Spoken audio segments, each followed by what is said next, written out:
Voilà, depuis le début de ce culte, nous avons lu des passages qui nous invitent à louer, à glorifier Dieu. Et d'ailleurs, nous avons chanté des chants en ce sens. Peut-être que quelqu'un se dit, qu'est-ce que ça veut dire? Louer, glorifier Dieu. Qu'il ne faut pas confondre avec remercier Dieu. Louer Dieu, c'est l'élever justement pour qui il est. C'est prendre conscience de sa grandeur, c'est prendre conscience de la différence qu'il y a par rapport à nous, c'est nous émerveiller devant sa personne, c'est considérer qui il est. Alors c'est pour ça que j'ai choisi justement le psaume 145 en introduction à notre culte, qui personnellement m'a beaucoup parlé cette semaine, m'a encouragé et m'a touché. Je vais pas relire tout le psaume, mais juste quelques passages. Je t'exalterai, ô mon Dieu. Mon roi, je te louerai jusque dans l'éternité.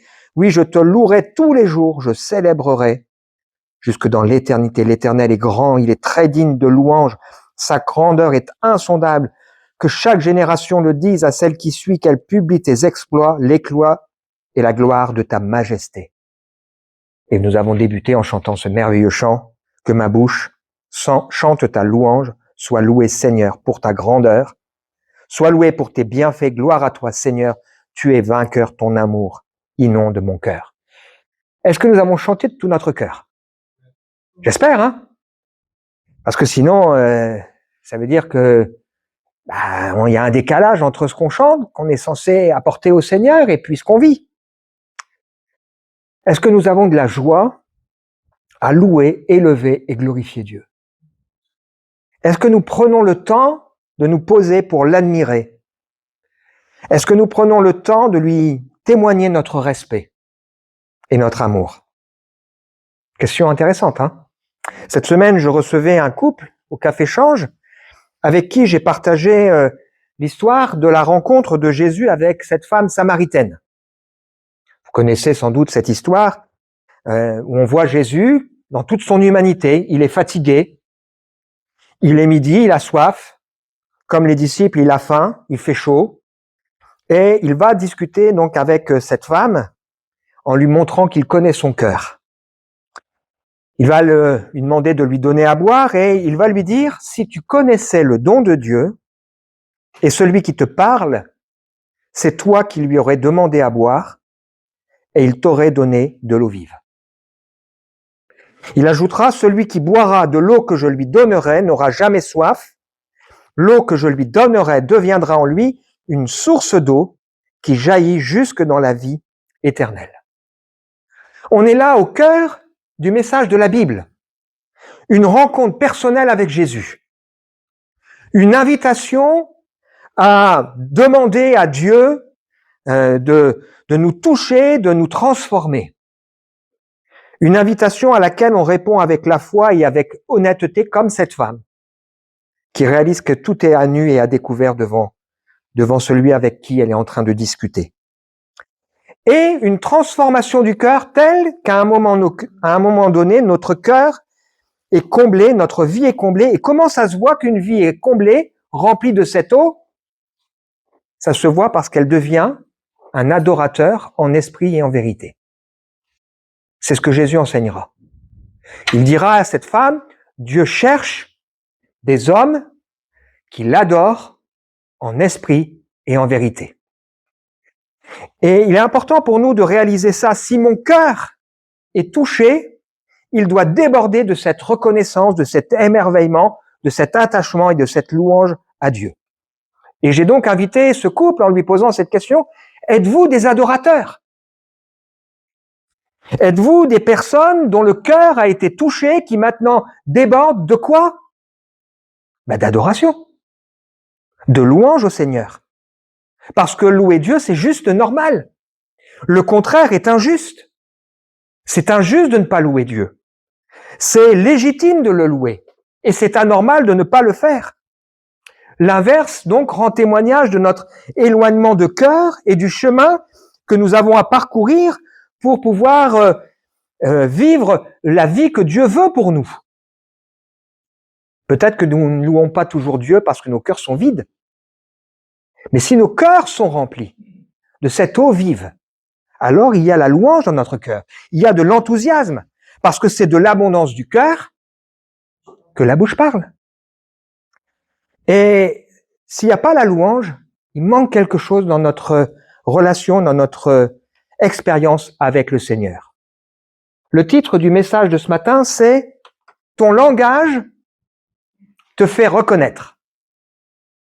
Alors vous l'aurez reconnu pour certains qui ont l'habitude de lire les évangiles, il est ici question d'une phrase qu'on a donnée à l'apôtre Pierre dans un moment particulier où Pierre a essayé de suivre Jésus, qui a été arrêté, et il est là au milieu donc des personnes qui observent le jugement de Jésus, son arrestation, et voilà, il n'ose pas dire qu'il était avec le Seigneur.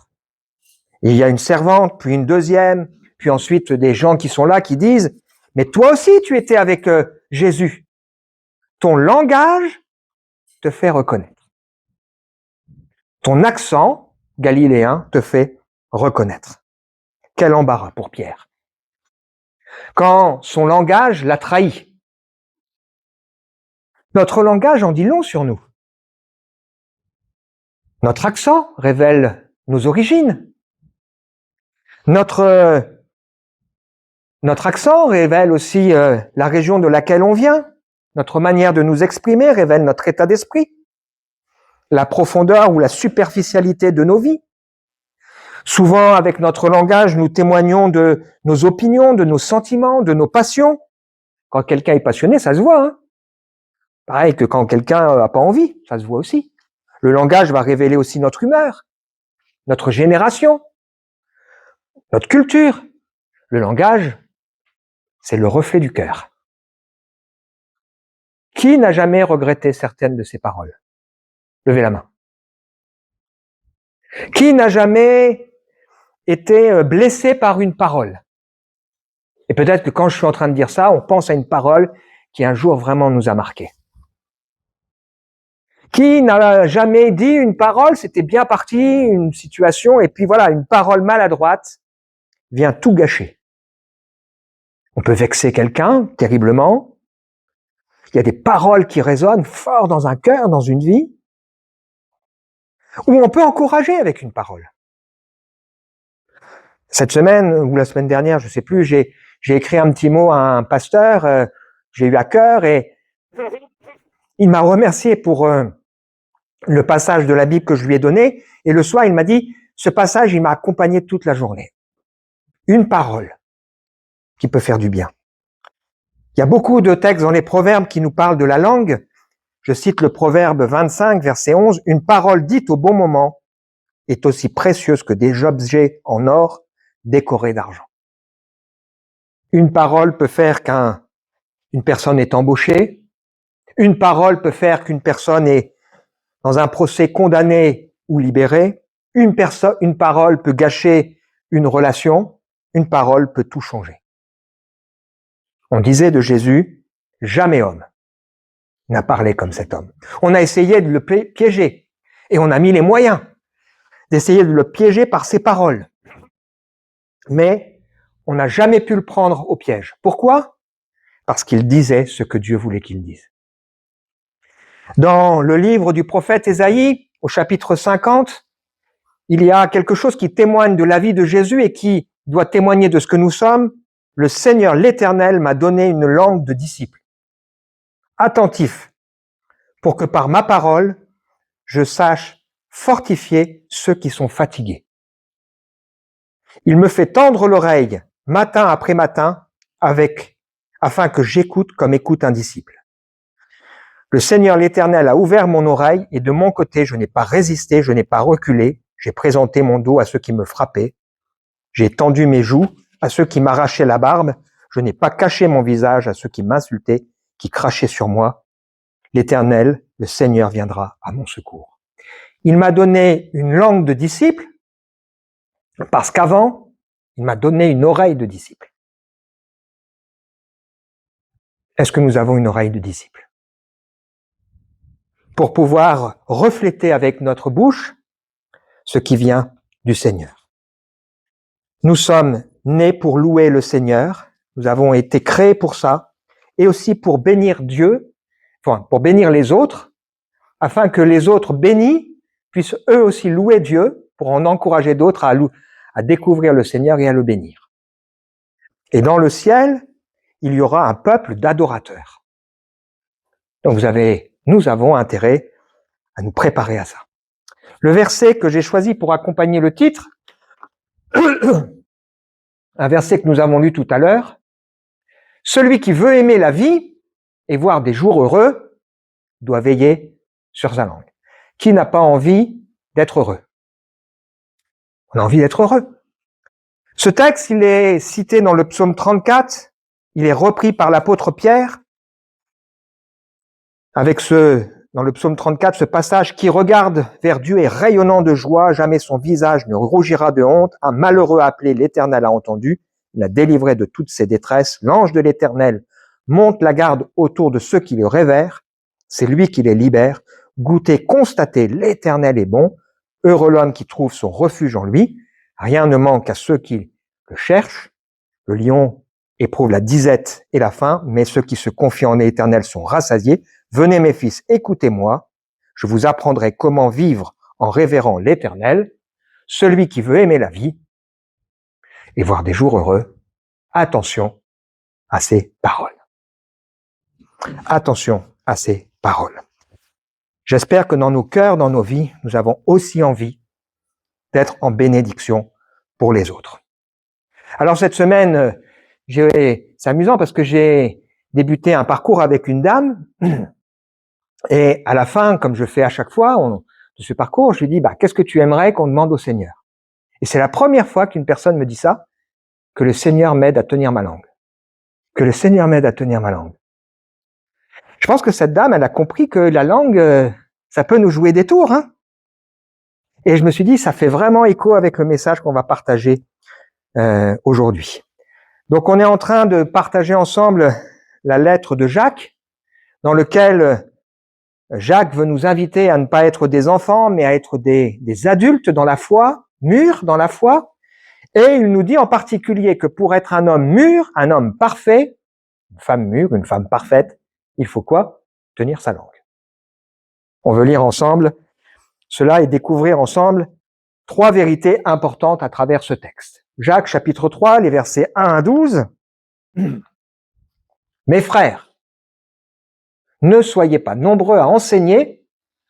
Vous le savez, nous qui enseignons, nous serons jugés plus sévèrement. Chacun de nous commet des fautes de bien des manières. Celui qui ne commet jamais de faute dans ses paroles est un homme parvenu à l'état d'adulte, ou un homme parfait, capable de maîtriser aussi tout son corps, ou son corps tout entier. Quand nous mettons un mors dans la bouche des chevaux pour qu'ils nous obéissent, nous dirigeons ainsi tout leur corps. Pensez encore aux bateaux. Même s'il s'agit de grands navires, et s'ils sont poussés par des vents violents, il suffit d'un tout petit gouvernail pour les diriger au gré des pilotes. Jacques nous invite à réfléchir au sujet de la langue et nous montre que la langue, elle a un impact important sur toute notre vie. Parfois, les gens, ils disent, quand ils se sont rendus compte qu'ils ont été trop loin par une parole, ils disent, je pensais pas vraiment ce que j'ai dit. En fait, c'est faux. Quand on dit une vacherie, soit on l'a fait exprès pour piquer, et voilà, on visait quoi? On visait à faire du mal. Soit au fond, c'est quelque chose qu'on avait en nous et qui est sorti à un moment où on n'a pas su le maîtriser, mais au fond, on témoigne de ce qu'il y a réellement dans notre cœur. Le désir de blesser ou alors des choses qui font mal.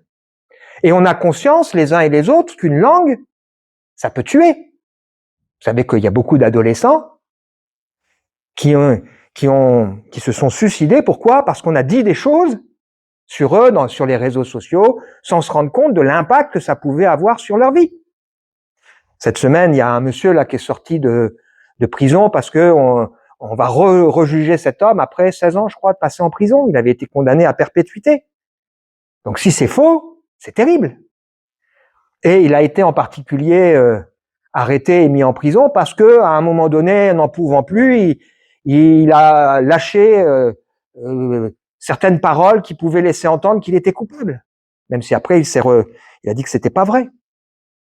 Des réputations brisées, des rapporteurs qui ont divisé, des menteurs qu'on ne sait plus si on peut croire ou pas, des manipulateurs, des fauteurs de troubles qui utilisent la langue. Alors Jacques débute déjà par un rappel, celui du fait que nous aurons des comptes à rendre à Dieu. On le sait ça, hein? Et la Bible va même plus loin, pour toute parole qu'on aura prononcée. Pas des paroles en l'air, hein? Et il nous invite à faire attention à ce qu'on dit. Et c'est un thème qui revient souvent dans cette lettre de Jacques. Chapitre 1er, verset 19, vous le savez bien, mes chers frères, que chacun soit toujours prêt à écouter, qu'il ne se hâte pas de parler ou de se mettre en colère. Car ce n'est pas par la colère qu'un homme accomplit ce qui est juste aux yeux de Dieu. Débarrassez-vous donc de tout ce qui vous souille, de tout ce qui reste en vous de méchanceté pour recevoir avec humilité la parole qui a été plantée dans votre cœur. Elle a le pouvoir de vous sauver. Parfois, on a des idées en tête, on se dit, tu vas voir ce que je vais dire, alors qu'on devrait écouter. Parfois, ça peut arriver qu'on se trompe et que finalement, les choses se passent bien. J'ai appris avec l'âge que quand il y a un problème à régler avec une administration ou autre, il faut déjà commencer avec douceur. Et souvent, les choses, elles s'arrangent.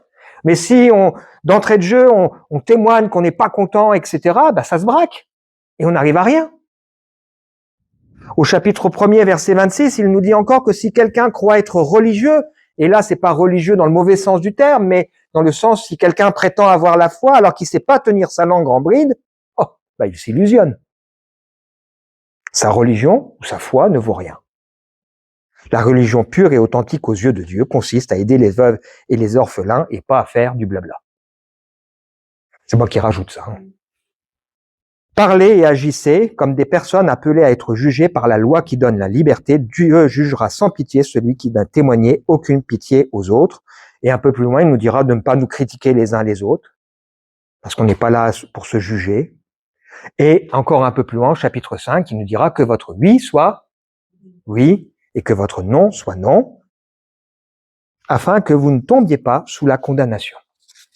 Mais qu'on soit des gens, des hommes et des femmes dignes de parole.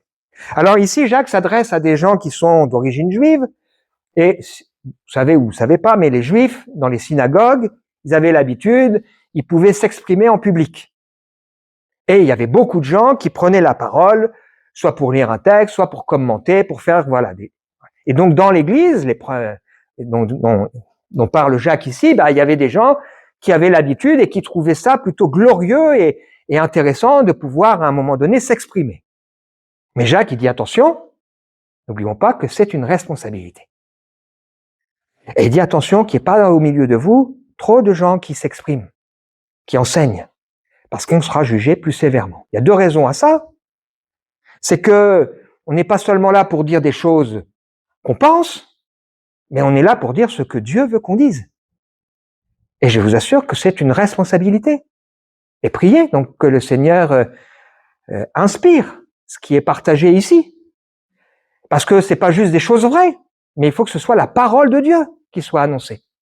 Celle que nous avons les uns et les autres besoin d'entendre. Et ça va dépendre de quoi? De la relation, de l'onction que le Seigneur va nous donner. Et puis, il y a aussi une autre responsabilité, c'est de donner tout le conseil de Dieu. Parce qu'il y a évidemment des sujets qui sont parfois plus délicats à aborder.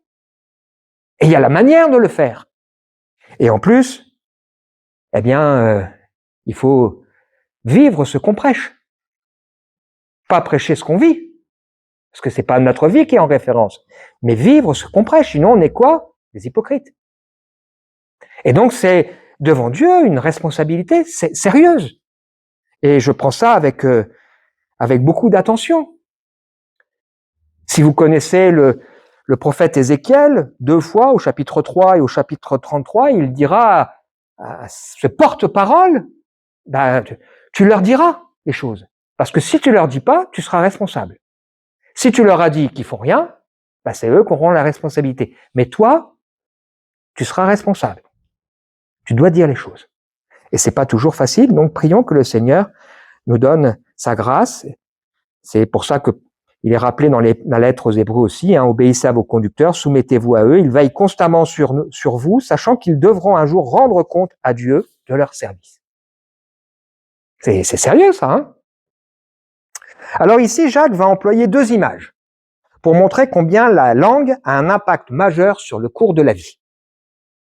La première image, c'est le mors, donc ce qu'on met dans la gueule du cheval, et la particularité du mors, c'est qu'il est posé sur la langue. Et donc, grâce à ça, même un cheval fougueux, un cheval indomptable, eh bien, s'il a le mors sur sa langue, eh bien, on arrive à le diriger partout où on veut.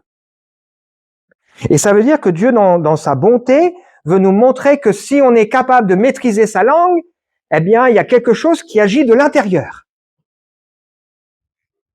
Et puis ensuite, il prend une deuxième image, celle d'un gouvernail. Un gouvernail qui est capable de diriger un bateau, même si c'est un grand bateau et que les forces sont contraires. Un tout petit gouvernail va diriger un grand navire. Et va l'amener là où il faut aller. Et c'est important, c'est intéressant pour nous, ça, parce que ça nous rappelle que cette langue-là, elle va nous, si on arrive à correctement la maîtriser, elle va nous aider à faire face à toutes les épreuves de la vie. C'est avec notre langue qu'on prie. C'est avec notre langue qu'on loue Dieu. C'est avec notre langue qu'on encourage l'un ou l'autre. C'est avec notre langue qu'on partage ou qu'on ne partage pas des situations pour lesquelles on demande aux autres de prier pour nous. Qu'on fait du bien ou du mal. Parce que quand on parle de la langue, on parle de ce qu'on dit ou de ce qu'on ne dit pas. De ce qu'on dit ou de ce qu'on devrait dire. Parce que parfois, c'est aussi ça, avoir le courage de parler. C'est pas pour rien que David priait au psaume 141, « L'Éternel veille sur ma bouche, garde la porte de mes lèvres, n'incline pas, Seigneur, mon cœur au mal. » Avec une parole, on dit oui ou on dit non. Et on veut se rappeler aussi que le salut, il vient de la foi. Et la foi, elle vient de quoi? De ce qu'on entend. Et pour entendre quelque chose, il faut des témoins qui parlent. Et donc, évidemment, on peut rendre témoignage en vivant les choses, mais à un moment donné, il faut aussi parler. Il faut expliquer qui est le Sauveur, pourquoi Jésus est mort. Il faut expliquer et partager ce que le Seigneur a fait. Et on voit dans les Écritures, par exemple dans le livre des Actes, que quand Pierre, rempli du Saint-Esprit, a parlé, qu'est-ce qui s'est passé? 3000 personnes ont donné leur vie au Seigneur. Donc la langue, elle a un grand pouvoir. Elle a un pouvoir de vie et elle a un pouvoir de mort. Dans le livre de Samuel, vous avez l'histoire d'un homme qui s'appelle Dog, l'édomite, qui va aller dénoncer qu'un sacrificateur a aidé le roi David. Il y aura 85 sacrificateurs qui vont mourir et une ville tout entière, hommes, femmes, nourrissons et même les animaux vont être mis à mort parce que cet homme a ouvert sa bouche pour faire du mal. Donc une langue, ça peut faire vivre ou ça peut faire mourir. Jésus maîtrisait parfaitement sa langue. Et il y a ce texte intéressant dans la lettre de Pierre. Il n'a pas commis de péché. Dans sa bouche, il n'y avait pas de fraude. Injurié. Il ne rendait pas d'injures. C'est pas facile, ça, hein? Maltraité, il ne faisait pas de menaces. Mais il s'en remettait à Dieu, qui juge parfaitement. On pourrait être tenté, quand on est maltraité, de dire « Attention, un jour, tu auras des comptes à rendre. » Il aurait pu faire ça, le Seigneur. Le Seigneur te voit, le Seigneur sait, non? Injurié, il ne faisait pas de menaces. On lit la suite? Il en va de même pour la langue. C'est un petit organe, mais elle se vante de grandes choses. Ne suffit-il pas d'un petit feu pour incendier une vaste forêt? La langue aussi est un feu, c'est tout un monde de mal. Elle est là, parmi les autres organes du corps, et contamine notre être entier. Allumée au feu de l'enfer, elle enflamme toute notre existence. L'homme est capable de dompter toutes sortes de bêtes sauvages, d'oiseaux, de reptiles, d'animaux marins, et il les a effectivement domptés. Mais la langue, oh là là. Aucun homme ne peut la dompter. C'est un fléau incapable à maîtriser. Elle est pleine d'un venin mortel. Waouh. On a conscience que la langue, elle a un grand pouvoir destructeur. Ou un grand pouvoir pour désorienter ou pour tricher. Attention de ne pas se vanter. Vantardise, fanfaronnerie, médisance, calomnie, exagération. Même chez les chrétiens, ça peut arriver. On surjoue, on raconte des choses qui ne sont pas tout à fait vraies. D'ailleurs, la Bible, elle dit, qui est sourd comme le serviteur de l'Éternel. Alors, il y a deux images ici qui sont employées. La première, c'est l'image du feu. Bon, Philippe et Ghislaine, ils sont dans une sud de la France. Ils savent qu'il y a des feux qui embrassent des grandes forêts et qu'il faut contrôler. Et on le voit encore cette semaine. Un petit tesson de bouteille, une petite étincelle, une cigarette, un barbecue. Et parfois, c'est des centaines d'hectares, des animaux, des maisons, des hommes et des femmes qui peuvent mourir. Et au-delà du feu qui va s'étendre, il y a aussi la fumée. La fumée, ça aveugle. La fumée, ça pollue de l'intérieur. Et la fumée, ça pique aux yeux. Ça salit tout. Et ça a une sale odeur. Et c'est vrai que les paroles, elles peuvent être comme un feu. Ça commence et puis il n'y a pas seulement ça. On a enlevé le feu, mais il reste la fumée. Il reste l'odeur. Il reste la salissure. Faute de rapporteur, le feu s'éteint. Faute de bois, le feu s'éteint. Faute de rapporteur, la querelle s'apaise. Et avec une parole, on peut mettre une pièce dans la machine et hop, c'est parti. On peut sortir une phrase de son contexte. On peut sortir une phrase d'une certaine ambiance et faire derrière quelque chose de grave. Celui qui ménage ses discours possède la connaissance. Celui qui a l'esprit calme est un homme intelligent, toujours dans les proverbes. Celui qui est lent à la colère a une grande intelligence, mais celui qui est prompt à s'emporter proclame sa folie. L'insensé, quand il se tait, passe pour sage. Intéressant, tous ces proverbes qu'on a. Un feu, ça commence doucement, ça peut aller très vite, ça peut aller très loin, et ça met parfois longtemps à s'arrêter. Et parfois, on a l'impression que c'est fini, mais il sommeille. Puis d'un coup, il repart. Que le Seigneur nous aide à veiller sur notre langue. On peut avoir des mauvaises paroles ou on peut avoir des paroles de bonne odeur. C'est ce que le Seigneur nous invite. Des paroles de bonne odeur agréées par lui. Colossiens, chapitre 4, verset 6. Que votre parole soit toujours accompagnée de grâce et assaisonnée de sel. Vous devrez l'apprendre par cœur, ça. Que votre parole soit toujours accompagnée de grâce et assaisonnée de sel. Imaginez comme Jésus a été blessé quand on a lancé contre lui de fausses accusations, quand on l'a dit que c'était un mangeur et un buveur, quand on a dit qu'il avait un démon. Il ajoutera d'ailleurs qu'un péché grave, c'est le blasphème contre le Saint-Esprit. Comment Jésus, ça a dû être dur quand même pour lui aussi, comme c'est dur pour nous. Et si vous regardez, c'est intéressant dans la Bible, le premier péché, il commence comment? Une déformation des paroles de Dieu et un blasphème. On accuse Dieu d'avoir mis la femme et que c'est à cause de ça qu'on a péché. Et la conséquence du Saint-Esprit qui vient dans la vie et qui permet de constituer l'Église, c'est quoi? C'est des gens qui louent le Seigneur. C'est des gens qui louent Dieu et les gens autour, acte 2, sont interpellés en disant, on les entend parler des merveilles de Dieu. Il s'est passé quelque chose dans leur vie. Ben, ils sont remplis d'une eau qui rejaillit jusque dans la vie éternelle et qui produit du fruit. La langue est comme un feu allumé, du feu de l'enfer. Ici, il est question d'un symbole de la Géhenne, qui était une vallée au sud-ouest de Jérusalem, dans lequel on jetait les ordures, les déchets, les corps des animaux morts, les criminels qui avaient été exécutés. Ça brûlait tout le temps, ça sentait mauvais. C'était vraiment quelque chose de terrible. Et parfois, la langue, c'est ça. C'est aussi un animal indomptable. Mais avec l'aide de Dieu, c'est possible. Avec l'aide de Dieu, c'est possible. Les animaux peuvent être domptés, parfois on est surpris.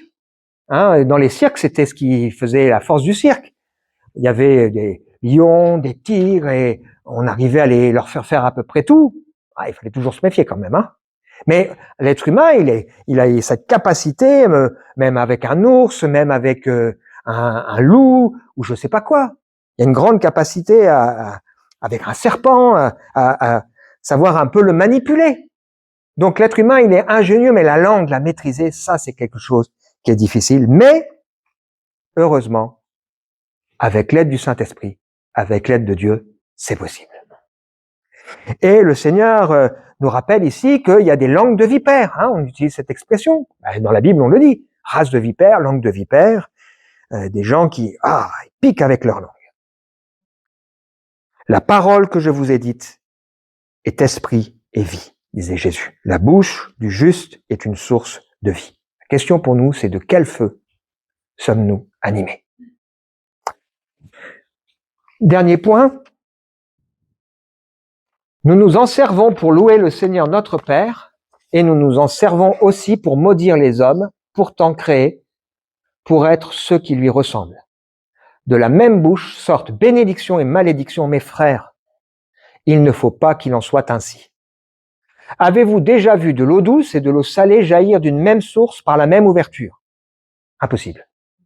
Un figuier, mes frères, peut-il porter des olives, ou une vigne des figues, une source salée, ne peut pas non plus donner de l'eau douce. Alors on arrive ici au dernier point pour nous, sur la source qui alimente notre langue. Et là, il y a deux images, à nouveau, l'image de l'eau douce, ou de l'eau amère, et l'image du figuier, qui ne peut pas produire des olives, ou de la vigne qui ne peut pas produire des figues. En fait, on va produire un fruit qui correspond à la nature de l'arbre. Nous avons été créés pour louer Dieu, recréés pour ça. Et si j'ai expérimenté l'œuvre de Dieu dans mon cœur, dans ma vie, eh bien ça va se voir comment? Parce que je vais louer Dieu et parce que je vais répandre aussi la bénédiction autour de moi. Et si dans mon cœur, dans ma vie, il n'y a pas ça, on a sans doute besoin que le Seigneur il vienne nous remplir de cette eau vive pour qu'on puisse le louer et l'adorer. Ce qui sort de la bouche vient du cœur, et c'est ça qui rend l'homme impur. La langue est un révélateur de notre foi, de notre relation à Dieu et de notre état d'esprit. Ce qui caractérise les pécheurs, Romains chapitre 3, leur gosier est un sépulcre ouvert.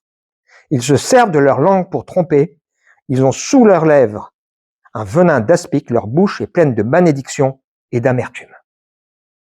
Et si vous regardez ce qui se passe dans le prophète Ésaïe, par exemple, quand à un moment donné, il voit la gloire de Dieu, il se dit « Oh, malheur à moi, je suis un homme avec une bouche dont les lèvres sont impures et j'habite au milieu d'un peuple dont les lèvres sont impures et j'ai vu le Seigneur des armées. » Et il a fallu quoi?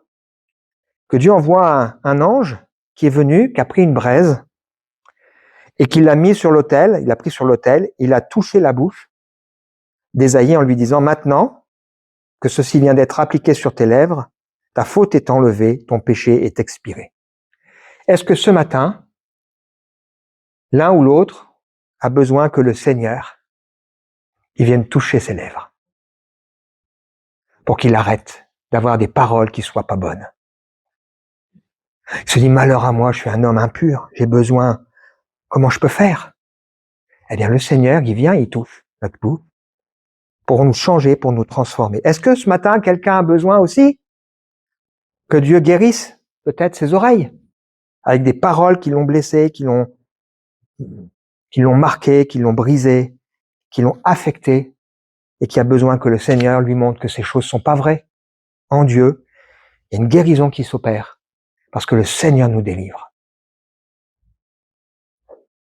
Nous sommes appelés à bénir.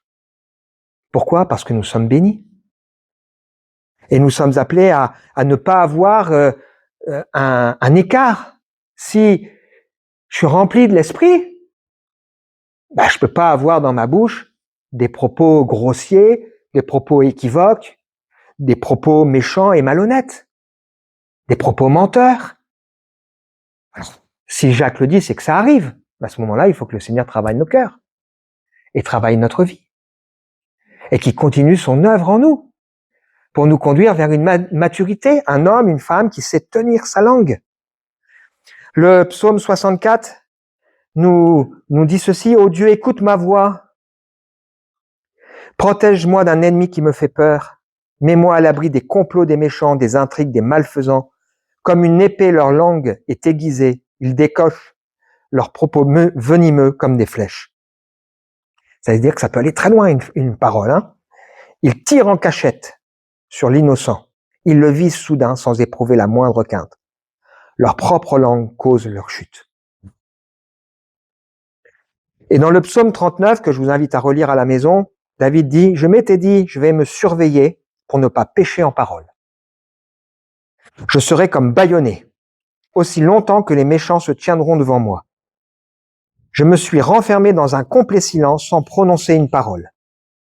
Ma douleur s'est exaspérée, mon cœur brûlait dans ma poitrine, mes pensées s'embrasaient, alors j'ai fini par parler. Ô Éternel, fais-moi savoir quand finira ma vie. Quel est le nombre de mes jours, afin que je sache à quel point ma vie est éphémère. Voici mes jours sont limités, tu leur as donné la largeur de la main. Mon esprit est tout à toi, sauve-moi de tous mes péchés. Ne permets pas aux insensés de m'exposer au déshonneur. Voici, je veux rester muet, ne plus ouvrir la bouche. C'est toi qui agis, Seigneur. » Que le Seigneur nous aide à maîtriser cette langue et que nous utilisions la langue pour bénir. Dieu a appelé Abraham et nous entrons dans la promesse d'Abraham. Il a dit, si tu quittes, si tu changes, je te bénirai et je ferai de toi une source de bénédiction. Qu'est-ce qui remplit mon cœur? Qu'est-ce qui remplit ma vie? Conclusion pour nous. Qu'est-ce que notre langage révèle? Ton langage te fait reconnaître. On aime aller vers cette personne parce que elle a des propos apaisés, parce qu'elle a une douceur, elle a une sagesse. Et inversement, il y a des personnes parfois, quand on les côtoie, ça nous fait pas du bien. Ils sont toujours en train de se plaindre, toujours en train de râler, toujours en train de critiquer, ou ils sont grossiers. Qu'est-ce que mon langage révèle? Est-ce que tu as fait l'expérience d'Ésaïe? Malheur à moi. Dieu me parle et j'ai des lèvres impures. Et là, à ce moment-là, qu'est-ce qu'il faut? Que Dieu touche ma bouche, m'enlève ma faute et me guérisse. Peut-être on a besoin de dire: Seigneur, waouh, pardonne-moi, change ma bouche. As-tu besoin de demander pardon? Ou comme David, de prier que Dieu garde ta bouche? Est-ce qu'on a besoin de guérison aussi, par rapport à une parole qui un jour nous a marqué ou nous a liés? Vous voyez, il y a des paroles qui lient. Voilà ce que t'es. Puis ça résonne. Et on a besoin que là, le Seigneur nous dise: non, je t'ai pardonné, je te relève, maintenant t'es autre chose. T'es quelqu'un d'autre. C'est fou. Et dans notre cœur, on a besoin de dénoncer les mensonges qui pourraient venir de l'ennemi. Oui, j'ai fait des erreurs, je me suis repenti, le Seigneur m'a pardonné, et ce qui me qualifie aujourd'hui, c'est plus mon histoire, c'est plus mon passé, c'est ce que je suis en Dieu. Évidemment, il y a des conséquences parfois, ça c'est autre chose. Mais peut-être que le Seigneur a besoin de guérir notre oreille.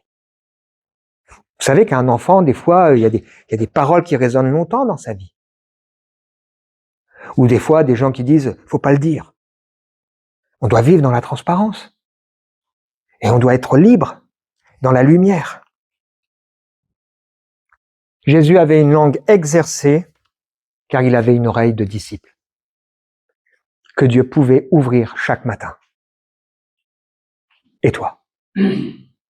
Est-ce que nous avons une langue, une bouche exercée, que le Seigneur peut ouvrir notre oreille pour qu'on entende, qu'on écoute et qu'on apprenne par sa grâce à nous taire? Parce qu'un arbre se reconnaît à son fruit, tout bon arbre porte de bons fruits, un bon arbre ne peut pas produire de mauvais fruits. Quelqu'un a dit que Dieu a enfermé notre langue dans notre bouche, c'est comme une cage. Faut pas qu'on s'exprime n'importe comment. On prie ensemble? Seigneur, quand je pense à ce texte de Jacques, je me dis que c'est vraiment quelqu'un qui va vraiment au cœur des choses et qui mâche pas ses mots, entre guillemets. Et en même temps, il a raison. Seigneur, dans mon cœur, dans notre cœur, je crois, les uns et les autres, nous n'avons pas envie que ce soit une source amère. Nous n'avons pas envie que ça donne envie quand au premier abord, mais ensuite, c'est pas bon, c'est comme un poison. Mais Seigneur, on veut que notre bouche, elle serve à t'honorer, à te glorifier, à te célébrer, à élever ton nom.